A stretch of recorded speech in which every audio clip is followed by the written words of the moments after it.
بشتغل PHP developer mainly web applications back end developer. وبقالي شغال على موقع google.com. هو اكتر واحد اشتغلت عليه. اشتغلت على ايلانس كمان بس اكتر واحد هو google.com. اخترت google.com علشان هو user interface بتاعه فريندلي جدا والmethods of payment بتاعته كانت متيسرة جدا. كان في western union وكان في wire transfer وده كان اكتر حاجة انا فضلتها منه. ايه السايت اللي انا اشتغلت عليه هو فريلانسر. ليه قررت ادخل على فريلانسر دون عن اي سايت تاني؟ انا بالنسبه لي كجافا ديفلوبر لقيت البروجكتس اللي بتنزل بالنسبه لي في الجافا والباك اند يمكن كانت مينينجفول اكتر على فريلانسر او للكارير بتاعي. طبعا ده مش معناه ان السايتس الثانيه مش كويسه، لا خالص بالعكس، بس انت على حسب برضه انت بتشوف البروجكتس هنا والبروجكتس هنا. فانا شايف ان الفريلانسر دلوقتي بالنسبه لي كجافا لا بيساتسفاي ماي نيد في البروجكتس. بدأت أشتغل كفريلانسر في سنة 2011. بدأت على موقع كان اسمه ديزاين كراود، موقع معني بتصميم الجرافيكس، حاجات UI UX تبع الابلكيشنز وحاجات زي كده. بعد كده ليميتيشنز في الشغل ما فيش غير الحاجات دي، فأنا اضطريت أشتغل. أنا كنت يعني حاولت أشتغل في موقع تاني يبقى فيه فرص كمان عمل تاني أكتر. اشتغلت في موقع كان اسمه اوديسك ساعتها. اوديسك كان الموقع ساعتها لسه جديد يعني كان فيه شغل بس ما كانش فيه ناس تشتغل. انا لقيت ان في طلب بتاع عربي ترانزليتورز انجلش عربي ترانزليتور، فانا قلت اجرب يعني. صح انا مش بتاعي كويس بس مش اللي هو اشتغل في حاجه تكنيكال. اول حاجه بختار على اساسها الشغل هي الشغل نفسه. يعني الشغل لازم يكون في مجال انا عارفه كويس وانا متاكده وواثقه ان انا اقدر انجزه في وقت سريع وبشكل كويس، ما يعتبرش تحدي بالنسبه لي. لو هو ده اول حاجه يعني. بعد كده ممكن اخد تشالنجز، بس في مرحلة ان انا ببني البروفايل بتاعي ما اخدش حاجة تشالنجي. في نفس الوقت امريكا واوروبا هما من اكتر الاماكن اللي بتقبل فريلانسرز من مصر، يعني دول اكتر ناس بسلاسة الاقي شغل معاهم. الفار ايست بيفضلوا ياخدوا من الارياز اللي حواليهم، فبيبقى صعب ان انا اخد شغل من عندهم. كمان لازم انا شغل يكون متسق مع افكاري، ويعني ما يكونش مثلا ان انا اقبل ان انا اعمل حاجه فيها theft property theft مثلا او copyright violation، حاجه انا شايفه ان هي مش متفقه مع اخلاقي او مفاهيمي او كده، فما اعملهاش برضه. بدايه عمليه الجوب هانتنج كانت بتتم اول بدايه لي على موقع ابورك. انا كنت لسه ما عملتش اي بروبوز على اي حاجه، فانا كنت بشوف اي حاجه ليها علاقه بمجال الترجمه او اي علاقه ليها بمجال الجرافيك ديزاين، حتى لو ببادجت صغيره كنت بطلع عليها عشان ما كانش في عندي بورتفوليو، ما كانش في عندي اي اثبات ان انا بعرف اعمل حاجات. فانت كلسه راجل لسه بادئ جديد لازم تثبت للناس انت بتعرف تشتغل. فانت في بدايه هتضرب اي شغل وباي مقابل مادي عشان تعمل لنفسك اسم وتعمل لنفسك سمعه. انت بعد ما تطلع على الربايه وتخلص تاخد البروبوز وتخلص الربايه بيجي لك فيدباك من العميل ان انت عملت شغل حلو. ده اللي بيفرق معاك في المستقبل. في المستقبل بقى لما بتبني خبره بيبقى عندك عملاء، عدد عملاء والناس اللي بتتواصل معاك وكده، بتبقى سيلكتيف اكتر في ازاي تختار العملاء. يعني تختار العميل على اساس انا اشتغلت مع ناس هنا دول كانوا كويسين، اشتغلت مع شركات كذا كانت كويسه، هدي زيها هدي مختلفه عنها شويه. فانت بتبص برضه للمقابل المادي اللي بتقدمه الشركه، الريت الاول ريس الساعات اللي بيقدمها، او لو فيكس بادجت الفلوس اللي هو بيقدمها قد ايه. فانت لو الفلوس اللي شايفها برضه قليله بالنسبه للوقت اللي هتعمله ما بتقدمش. بس بدايه انت في بدايتك مش هتوصل للموضوع ده، بدايه عايز تعمل بس بروفايل وتشتغل. فانت بتحاول تتجنب اي حد عنده ريفيوز وحشه. يعني كل عميل بعد ما تخلص انت معاه بتديله ريفيو برضه. فانت بتبص بقى العميل ده جاله ريفيوز وحشه من كلاينت من كاستمرز او من ناس زيك قبل كده. لو جاله هل الجوب تستاهل ان انا اقدم عليها مع كل الفيدباك الوحش اللي هو جايبه؟ هل الجوبه دي هتضيف لي حاجه بعد كده؟ يمكن لو خدتها هتساعدني ان انا ابلغ على حاجه اكبر منها بعد كده. فالحاجات دي كلها بتحطها في اعتبارك. بس عامه بعد ما توصل لفتره من اشتغلت حاجات كتيره بتبطل تدور على حاجه كده مثلا بالقطعه، وبتدور بقى تشتغل مع كلاينتس اللي عايزين حاجات لونج تيرم، بتشتغل معاه باور ريت وبيزود لك كمان اكسبيرينس كل ما انت شغال معاه. وبرده مع الوقت بيديك بنفيتس اكتر، بيزود لك في الاورز بتاعتك، بيديك حاجات اكتر ومتعاون اكتر معاه. بالنسبه للشغل بتختار شغل ازاي؟ طبعا في الاول يعني انت ما بتبقاش الدنيا ان انت عندك حاجه انك تقعد تنقي. الاوبشن ده بلاش في الاول، ان احنا كل ده احنا عايزين نبيلد بروفايل على فريلانسر مثلا. فعشان نبيلد بروفايل محتاج ريتنج اصلا، محتاجين نعمل بروفايل. البروفايل طبعا ده قوته انت خدت شغل قد ايه وخلصت قد ايه والريتنج بتاعك والريفيو بتاع الكاستمرز بتوعك. فاحنا يعني هو في اوبشن مثلا ممكن في الاول انا مش عايز اشتغل مع كذا او مع كذا، بس اتس ريكومندد ان انت لا خلاص اوكي ستارت على فريلانسر، جالك شغل دي ناتشرال سكيل مهم طبعا، خلاص اوكي ابدا فيه واشتغل فيه علشان تقدر مره مع الثانيه يبقى فيه ريفيو. بعد كده قدام خلاص انت عندك بروفايل وبقيت الشغل هو اللي بيجي لك مش انت اللي بتروح له، فانت لا خلاص ممكن ساعتها تاخد ديسيجن ان انت لا خلاص انا مثلا ده مش هينفع مع وقتي، ده مش هينفع معايا فلوس الكلام ده كله. لما باجي اختار شغل انا عايزه اعمله، البروبوزل اللي انا بكتبه بيبقى شورت ديسكريبشن، هو ده اللي مسموح لي ان انا احطه في البروبوزل، فبتبقى حاجه بتوري الناس اللي قدامي بتقنعهم بقدراتي.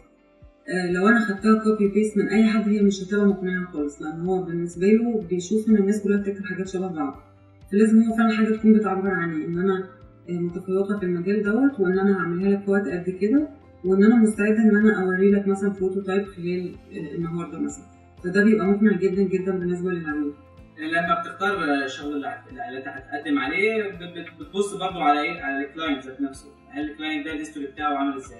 وعن طريق الهيستوري بتاعه وتعاملاته اللي فاتت بتبص على الكونتنت اللي كاتبه جوه البروجكت ده، هو كاتب ايه بالظبط، تبص على كي ووردز جوه البروجكت، مثلا انا عايز مثلا حاجه معينه، عايز حاجه من الحاجات دي برضه لازم تقراها وبتفحص عشان ايه؟ عشان لما تيجي تابلاي تبين ان انت قريت الحته دي وانت بتبرع في الحته دي. فانا عامه اول ما بشوف البروجكت بيعجبني ببص على الكونتنت بتاع البروجكت، الحاجات المطلوبه منه والريكويرمنتس، بدخل بقى على البروبوزل، بسلم على العميل كريتنج مش عارف ايه، انا بتابع شغلك على البروجكت على اب وورك وام بي جلاد تو ورك وذ يو ومش عارف ايه. بعد كده بتبين له ان انت قريت البروجكت بتاعه regarding this project I see that this I can help you and this project يعني هساعدك في البروجكت بتاعك ده واضيف لك دي وهضيف ليا، يعني بتحسسه ان هيبقى في ميوتشوال انترست، يعني ما تقولش ان انت بس اللي هتستفاد مني، انا هستفاد وانت هتستفاد مني، عشان يحس ان هيبقى في كونكشن في ريليشن شيب بينك وبينه. بضيف له برضه على البروبوزل بتاعه الحاجات اللي هي بتبقى تفاصيل، بركز على حاجات معينه، مثلا في تفصيله بركز عليها معينه انا بحاول انفذ التفصيله دي، مثلا هو بيبقى كاتب مثلا عايز مثلا لو نفترض ان عايز مثلا ايكون ديزاين مثلا، فانا بقول له لحته الايكون ديزاين عندي بريفيس اكسبيرينس معينه فيها وعملت كذا كذا وعندي امكانيه ان انا اعمل كذا كذا، فانت بتحسسه لو ركزت على التفاصيل اللي هو اللي بيكتبه هو هيقرا البروبوز بتاعه. غير كده انت ممكن وانت بتبروبوز على البروجكت ده تضيف له في اتاتش شغل قديم انت عملته، ويحبذ الشغل اللي انت تضيفه اللي انت عملته يبقى ريليتد اللي هو مقدمه، يعني حاجه تبقى ليها علاقه باللي هو مقدمه. غير كده انت ممكن لو عندك امكانيه قبل ما تبروبوز تشوف هو عايز ايه بالظبط وتعمل له سكتش سريع او ديمو سريع اللي هو عايزه، فممكن توصل له الفكره ان انت ايه، انا قريت وفهمت البروجكت بتاعك وبعمل لك حاجه برضه، يعني بعمل حاجه اكسترا فور فري انت تشوف انا بعرف اعمل ولا ما بعرفش اعمل، انا 1 2 3 عايز اكمل بقى اكمل معاك. انا عامه دي كانت الكاتش اللي بكاش بيها، بعمل له حاجه اكسترا في الاول، هو بيبص عليها بيشوف الراجل ده مهتم اصلا غير الناس الثانيه، انت ضفت لي ايه للناس الثانيه، فانا بعت له شغل عامله مسبق وعملت له حاجه انا عملتها المشروع بتاعك او تخيل المشروع بتاعك، فهو يعني بتحصل اغلب الاوقات ان هو بيهتم بيه وبيتكلمني، وبعد كده يبقى فيه هات وخد هات وخد لحد ما توصل معاه لرؤيه للمشروع، وهو عامه لو رد عليك خلاص يعتبر انت فيش زبط، فضل بس انك تسحب السناره بس. اول مشروع اشتغلته كان على بي ووركر، اللي هو زمان كان برنت كودر. المشروع كان عبارة عن ويب سايت نوكت، كان بسيط جدا جدا وما ياخدش اسبوعين شغل، فقعدت 3 شهور على ما عرفت الاقي البروجكت دوت، ولما قدمت فيه كان الامبلوير متردد جدا جدا ان هو يختارني، فحطيت برايس رينج قليل جدا جدا بالنسبه للريل فاليو للبروجكت دوت عشان يقبل، بس في الاخر قبل يعني وقال لي انا هتيك ذس از ا ريسك.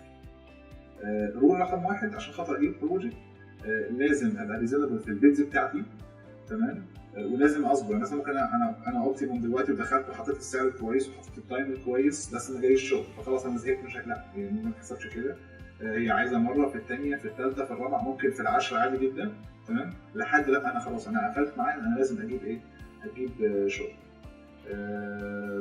انا قعدت قد ايه مثلا، انا كنت مثلا جيت دخلت اول مره كان قعدت 3 4 ايام انا قاعد على فريلانسر بس مستني ايه نوتيفيكيشن تجيلي ان في واحد بيبوست حاجه ريليتد بالشغل بتاعي، وخلاص بتبدا تخش مثلا عليها وتعمل البيت بتاعك الكلام ده كله، فبتلاقي خلاص الكاستمر ان الكاستمر خلاص كلمني، انت بتعرف كذا، انا اعرف كذا، بدأنا نتكلم في التفاصيل مع بعض، طيب انت خلصت الكلام ده في قد ايه، مش عارف ايه الكلام ده كله. بس نصيحتي في الستارت بالذات في الحته دي لا، هي عايزه صبر، اصبر يعني حتى اسبوع اسبوعين ثلاثه، لا اصبر. انا بالنسبه في الكيس اللي انا كنت بتكلم فيها يمكن قعدت 4 ايام لحد ما جات لي اول حاجه. وحتى يعني انا جبت الشغل ده واشتغلت مع الكلاينت ده بروجكت واثنين وثلاثه، وبعد كده مثلا جيت على فريلانسر وانا عندي اكسبيرينس اهو وعندي ريتنج موجود على فريلانسر والكلام ده كله، لسه مش سهل عشان لسه مش قوي كده. جيت مره قعدت عملت 10 ريد ولسه برضه ما جاتليش حاجه الكلام ده كله. فالموضوع في مجمله هو عايز صبر وعايز البروفايل بتاعك يبقى مظبط، الديت بتاعك يبقى مظبط. قبل ما كنت شغال على ابورك كان في موقع تاني، بلاتفورم تاني معني بالجرافيك ديزايننج بس، كان اسمه ديزاين كراود. الموقع ده عباره عن انت تضيف حد مثلا عايز لوجو او حد عايز مثلا كفر بتاع صفحه فيسبوك، كان بيطلب الحاجه دي والناس كلها بتقدم له الحاجه دي، وبعد كده بيختار يا لا ياخد واحده من الحاجات اللي الناس بتقدمها. فانا الموقع ده بدات عليه، عملت مثلا بتاع 10 15 ديزاين كذا حاجه مختلفه، وبعد ال 15 ديزاين اتعملوا واحده بس اتقبلت، كنت فرحان بيها جدا. كان الرقم بتاعها $340، كان بوستر بتاع حمام سباحه. بعد فتره لقيت نفسي شجعني النجاح ده، فكملت كذا مره وكذا مره. هو النجاح بياخد وقت فعلا، بس بعد كذا مره لقيت النجاح بيبقى اسهل، كل ما انت بتشتغل اكتر وبتسعى اكتر بتلاقي النجاح بيجي بسرعه اكتر. الحاجات دي كلها طبعا جمعتها عندي، ولما انتقلت للبلاتفورم تاني اللي هو كان اسمه اوديسك ساعتها، كل الحاجات دي استغلتها وضفتها للبورتفوليو بتاعي. انا عامل ديزاينات لسه وكلها بتاعتي، فانا استغلت الحاجات دي وحطيتها للبورتفوليو بتاعي. في اب وورك بقى لما بدات الموضوع ان اشتغل او ابلاي على جوبز، يعني كان اول حاجه برضو اول جوب عرضت عليها برضو ان انا ديزاين كفر لبيج على فيسبوك، كان رقم ساعتها $15 تقريبا. خد من يومين بس. الراجل اللي كان اول شخص كان راجل مصري عايش في انجلترا، وكان ساعتها برضه انا كان ضعيف في الانجليزي، ما كانش بتاعي زي دلوقتي يعني. فدخلت عليه، كان الانجليزي بتاعي مش كويس، هو برضه كان الانجليزي بتاعه مش كويس، تفاهمنا مع بعض بالمصري. هو الصراحه يعني ادله بالفضل ان هو اول شخص كان الكلاينت بتاعه واداني ريفيو حلو، وخلى الناس الثانيه اللي تيجي بعد منه يعني تبص على البروفايل بتاعي. انا مش راجل نوب لسه اول حاجه بعملها.